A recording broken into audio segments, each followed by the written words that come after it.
local history, local culture, local events, your community. This is the Joe Kelly Show. And welcome to the show, everybody. Thanks for joining us. Utica Mayor Robert Palmieri is our guest. Let me see if I can give you these dates, and he'll correct me if I'm wrong. Took office in 2012, elected to 3 4-year terms, and that's where we are now, yeah? You're 100% right. Yeah, Good. absolutely. And before that, 14 years on the Common Council? On the Common Council and Deputy Public Safety Commissioner, Weed and Seed Liaison. Yeah. So yeah, it's been a great opportunity for myself and hopefully for the residents of Utica. I was going to get into this later, Mayor, but we're talking about your career, so I might as well get into it now. Sure. You are limited by term limits to 3 terms. You're in your 3rd term. You've got 7 months to go. Yes. In your term. What are you going to do next? You're still a young guy. Well, I have a lot of energy, a lot of passion, so I'm not going to retire. There's some opportunities that I'm currently looking at, and certainly my love for the city and the progress we've made will continue to be something that I will keep my eye on, and I certainly like to put some of my proven dedication in some other areas. So we'll see what the good Lord has in stand for me. I've got a beautiful family, 13 grandchildren and 5 adult children, and spending a little bit more time with them. But again, I don't think my career is over with yet. Government? Do you see this as staying in government, or? I guess we're going to see what doors open, and we'll take that decision as the doors open, and we'll see what's going to be the best for the opportunity that's in front of myself. There is a mayoral election this year. The primary, there's going to be 2 primaries, correct? Right, a Democrat and Republican. You got 4 people out there that are running 2 and 2. Are you getting involved with that? Well, I'll probably get involved after the primary. We'll take a look. You have 4 candidates that I think offer a little bit, each and every one of them something a little bit different. And I think that's going to be up for the residents to really fine tune what they feel is going to be the next evolution for the next mayor. So we'll see. I will have the opportunity to speak with them. As I do now, I have a great relationship with all 4. And I think, as I said, they all bring something to the table. But we have to make sure that we continue to move the city in the progress that's been going on for the last 12 years. And we want to make sure whoever is elected that continues with the fact that it's not you're a Republican or a Democrat, you're a Utican, and that's first and foremost. The city really has come a long way. I was thinking while you were just talking that if I remember correctly, you had to borrow money to make the payroll in your first term, yes? In the beginning, that we were bankrupt. As I sat with... Not officially. Not officially, but a control board was the next level. When I met with the state comptroller, Tom DiNapoli, he said, the fact that you have a negative $15,000 fund balance, you're downgraded by all 3 of the agencies, 13 commercial buildings, obviously it was doomsday. And so we had to carve out a master plan, and one of the plans was a control board. And a control board, if the residents don't understand what it means, is that you lose control and you have people coming in from Albany and they basically make the decisions, and I become a paper tiger, as does the Common Council. And I felt that it was a responsibility for this administration, my administration, to take the reins and really pull up our boots and make it a positive and make the hard decisions, which are so difficult to do because when you have to lay off people, raise taxes, you got 2 elements right there that you're affecting people that had no responsibility of the devastation you were going through, but you had to lay them off, and the residents are saying, we're getting a tax increase on top of that. But I think if we fast forward to where we are, the city's in the best shape it's been for the last maybe 100 years. We've been upgraded by all 3 of the rating agencies, some to a capacity we've never been. Our fund balance is roughly up to $14.2 million, and obviously our sales tax has been very robust.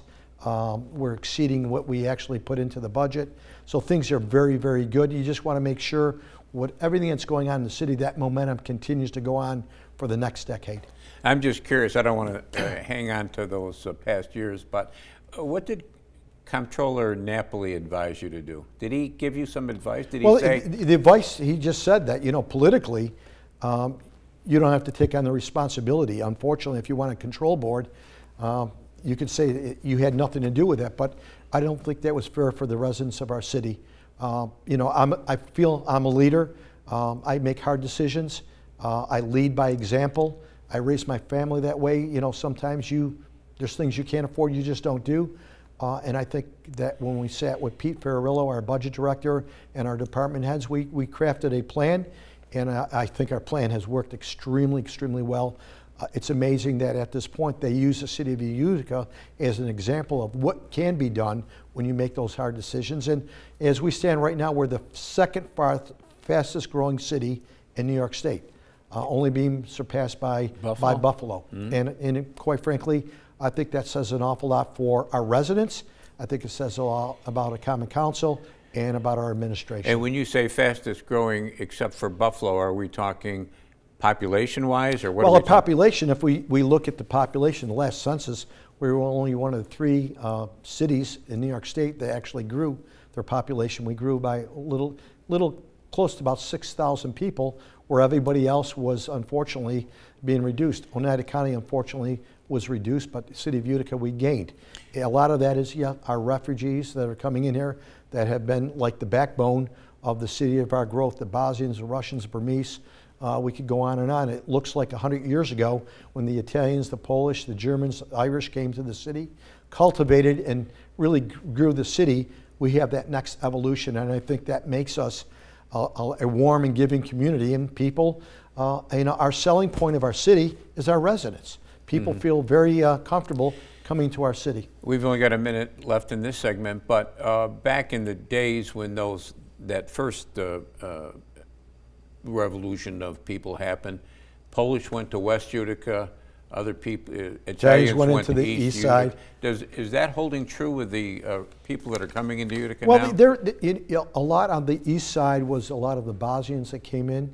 Now you're starting to see a lot of the Asians going in different parts, and really what is nice about it is they'll buy a home, but all of a sudden you'll see that neighborhood, their relatives, their friends are buying into that area, and you can see the changes in that neighborhood. It really is amazing to see how our city has really robust in different dialects, different nationalities. Our eateries are overwhelming that we have. It's really, if you look at New York City and people say, well, that's the melting point, we're a replication of New York City as much as anybody else. The eateries, our cultures, our diversity, and as I said, when people come into our city, they're overwhelmed by the warmth that the city portrays for them, and that is a selling point for economic development. When we come back, we'll talk about some of that economic development. Utica Mayor Robert Palmieri is our guest. Short break, right back.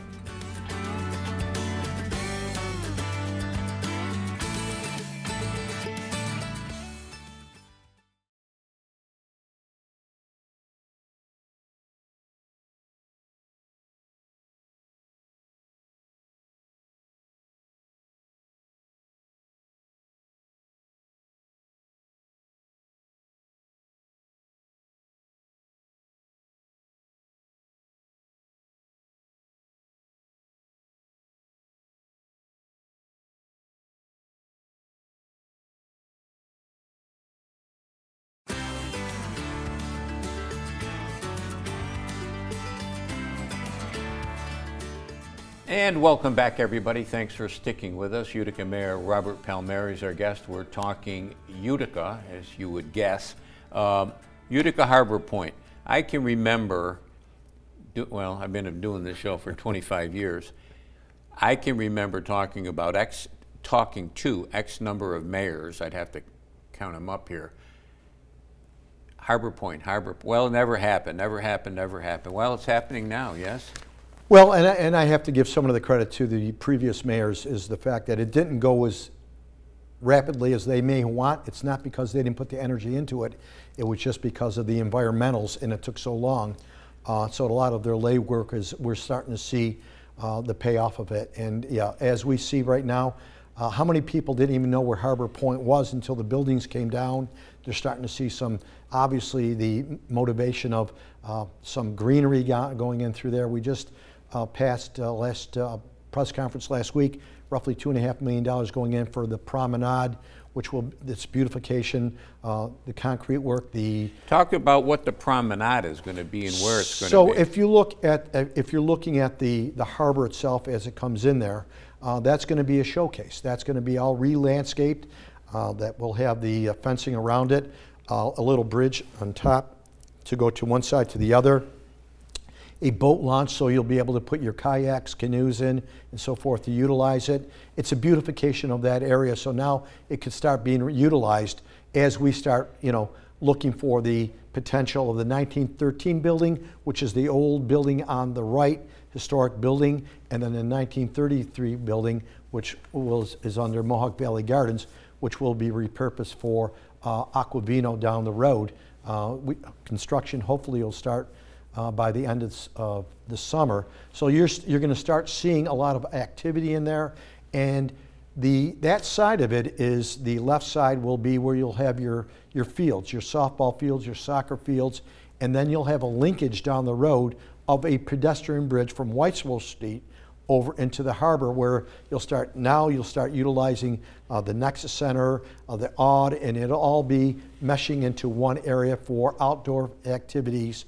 As I said, softball tournaments, soccer tournaments, baseball, and then that's the active park, and then you'll have the promenade, Aquavinos, and to the right of that, which is our DSA 1, where we will have roughly housing, 200 units that'll be in there with hotel visions that'll be in there. So within the next year and a half or so, you're going to see a lot of construction going on in there that's been talked about, as you said, Joe, for 60, 70 years. This is a reality. This will be a destination. This will be just putting a cherry on top of all the great things that are happening with the auditorium, with the Nexus Center, with the Wynn Hospital, with our downtown Bag Square, all of the development on Barrack Street. It's truly an exciting time for the city of Utica. And I use, Utica starts with you. It's all about the individuals, our citizens that really are robust. And at the end of the day, I want to make city the best little city in America, because we captivate all what the big cities have to offer, all the amenities of the arts, entertainment, sports. But what a large city does not have that we have is our community field. And that's a selling point. Our community is so strong. You were telling me before the show that pedestrian bridge that'll go from the Adirondack Bank Center and the Nexus Center over to Harbor Point. Right. You've got the money for a study? So we got through Senator Schumer and Senator Gillibrand roughly $2 million that we'll have at this point for the engineering of it. Now, obviously, going over the railroad tracks is going to take a little bit of creativity, engineering, and so forth, and working. So that gives us an opportunity to start looking at that. And then I would say that's probably about within a 2-year window. You'll start seeing that as you start developing the fields. So it'll be bringing everything together to make it, as I said, a destination. So the pedestrian bridge would start about where PJ Green is? It'll be a little bit to the west of that. And again, that will be the engineering, but we're looking at the shortest distance between the overlap and exactly where it would not interfere into some of the fields. But that whole area that we're looking at on side of the where the tracks will be the recreational area of the softball, hardball, softball, soccer fields that'll be in through there. Now, to the east of PJ Green, right now it's vacant fields, correct? You've got, if we're talking with PJ Green, you've got roughly 2.2 acres of land that is over there, and I have somebody at this point looking at that. So the city owns that property? We own roughly 1.9 acres, and then there's a sliver that's privately owned. How do you see that being developed? Have you got an idea in your head that you Yeah, I love to see that developed, that it really blends into the whole sports entertainment in that area. So it's something that'll mesh into that, something either could be a restaurant that is a sports, it could be a facility that may be a Top Golf, it could be something that would be conducive to blending the harbor in with the Nexus Center into the fields. That really makes it a destination for, listen, if you're coming here and you're going, we've seen what the Nexus Center has done already. Yeah. But in between those games, what do? You want to make sure that there's activity that's going to be going on in that corridor, within the harbor, and along with Varick Street, because it's a small radius. That's why it's so important that down the road that we have these mini trolleys that will have the opportunity to bring you from the Stanley to the Odd to the harbor, and that you just park your cars and you got these trolleys that we see. When I say a trolley, it's not a rail trolley. It's going to be motorized, smaller than a bus, but that are operating every 15 to 20 minutes to bring you to different segments of the Varick Street to the harbor to downtown that are running. So you park your car, you don't have to worry about it. It's all about the master plan of developing this corridor of our downtown So area. these trolleys, I'm not too familiar with that. These trolleys would run... So take, FX Matt had the trolley. Yeah, I remember. Visualize that. All right. Then all of a sudden, you go to Stanley to see a show, but now all of a sudden you want to go down into maybe to the harbor. You want to go into maybe what's happening at the Nexus Center. Instead of driving around, you park your car in either one of the garages or a facility, and these trolleys are operating every 15 to 20 minutes to bring you to all these different destinations. So you just relax and enjoy the great atmosphere of our downtown. Who would operate the trolleys? Probably be through Central. We've had some preliminary conversations with them, and that we believe that's will be the operator. The trolleys would be, how down the road do you see this coming, Mayor? I'm not going to be here, so Yeah. so I see that the next mayor really has to keep this ball rolling. Mm-hmm. As I said from the first segment, you got to go with the master plan, with the vision, and make sure that this is the same passion, the same drive. It should be part of the overall plan for our downtown, for our harbor, for the Nexus Center, for Varick Street. That is necessity. You have that in your larger cities, and again, best little city in America. You have to have all the amenities of a large city. Okay, Utica Mayor Robert Palmieri is our guest. Short break, right back.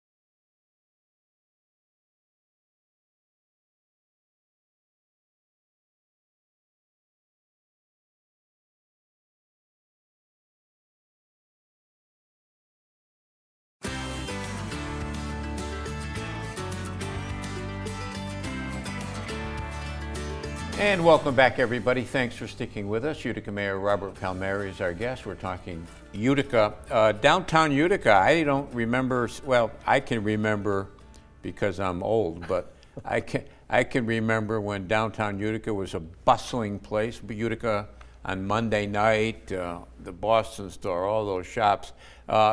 It's coming back? So I remember those days also. It was Boston Place, and every Tom McCann's, Woolworth's, Neisner's, we could go on. Yeah. Many of the men's clothing stores were down there. Wicks and It's Greenman's, totally different Webb's, now. yeah. So when it was retail, there was very little neighborhood.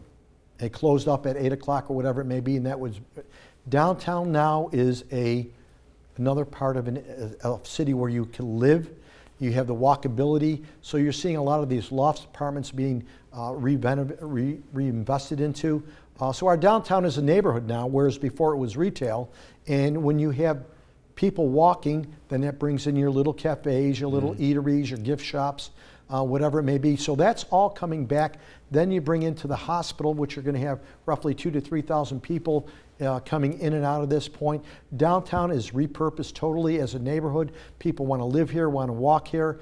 It's a vibrant area at this point, and it's great because you're seeing all these vacant, 13 buildings that we talked about were owned by the city. They're all now repurposed for a variety of different things. Businesses have repurposed into our downtown. People are living here, which is our younger element, which is so important to have the young element in our downtown that really love our downtown. Walking, biking, whatever it may be.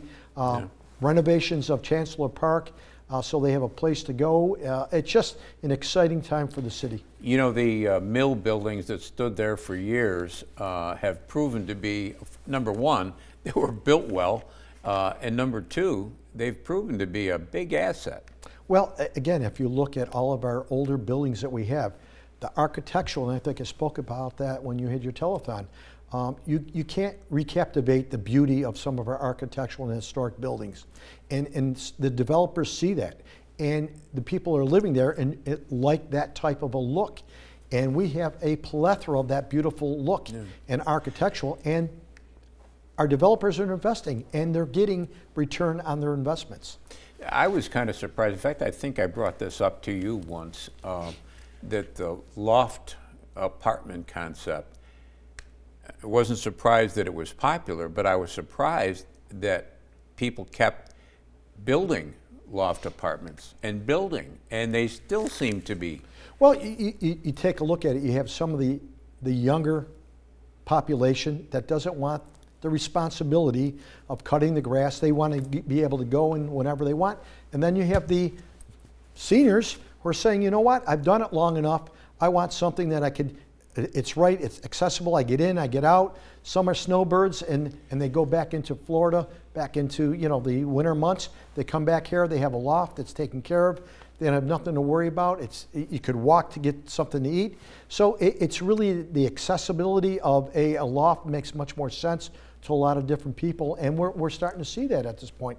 The evolution of what is important to some people is no longer important. You know, having the land is not important. Not to everybody. Some people want it, but the lofts have actually filled that void for people that are looking for a great place to live, a great view, and a hustle and bustle of a downtown that they could get to work and back within, you know, sometimes just walking. Yeah. What about parking, Mayor? With all these people downtown, a hospital, all the things that you mentioned, what about parking? Parking garages, like anything else, have been neglected for years and years because the city of Utica didn't have the resources to put into it. Obviously, we talked about being on the verge of bankruptcy. They were neglected like so many other things were. We've invested into millions and millions of dollars into our parking garages, whether it be Utica Place, parking, Washington, Kennedy. They're all upgraded at this point, and we're working on it as we are, just to fulfill the needs for parking. Just looking at what's happening with Wynn Hospital and the people that are living in these apartments, they have to have a place to park their vehicles. And so we've put in millions and millions of dollars, over $20 million into our parking garages, because we've seen if you don't put the money into them, unfortunately, you either have to do one of two things: demolition of them or they collapse. And the city of Utica won't let that happen. Now, as we speak, there are cranes over in the hospital area working on a garage, correct? That they're working on the garage, they're still working on the hospital. We have cranes. We've had cranes in the city of Utica like we've never seen in the last 100 years. And it's refreshing to see cranes in the sky. That shows you, that gives you that positive feeling that Utica moving up, Utica proud. We're a proud city once again. When's the parking garage for the hospital going to be done? That's going to be a little bit longer than opening of the facility of the Wynn Hospital. I'm thinking it'll be probably sometime next April. I'm not 100% sure on that. The county executive, this has been his baby. Are they going to have to bus people to that hospital until the garage gets built? I would imagine they're looking for surface parking throughout, and we will try to accommodate anything we can do. Kennedy Garage at this point is available for additional parking. I know they're looking at surface parking, but parking, I think, obviously is going to be a little bit of a challenge initially. If you look across the street from Brooklyn Pickle, the old McGrory, I remember it as the old McGrory Solder Sure Buick do. place. There was a bar there. It's a nice building. It's a brick building that was the Columbia. Yes. You remember that bar, the Yeah, Columbia? yes, I do. Yeah. That's been vacant for a long time. Is there any hope for that building? That is demolition. That's no longer. Okay. That's down. That's Mohawk Valley Health Systems has purchased that, demo of that, and that will be, at this point, probably future parking, and then also potentially once the garage is built, that could be economic development for them also, with some type of medical arts facilities. The building is still there, but it's scheduled for Yeah, demolition. yes. Is there going to be some medical buildings going down there too, doctor's building? Well, if you look right across from the McGrory Buick, which is now Pickle, Right. Brooklyn Pickle, Right. which is doing extremely well, you're seeing a multi-million-dollar facility being built right alongside of the Wynn Hospital. So again, you're starting to see the attraction of a healthcare facility campus in the downtown area, which is as the city grows, you can only grow as well as your health.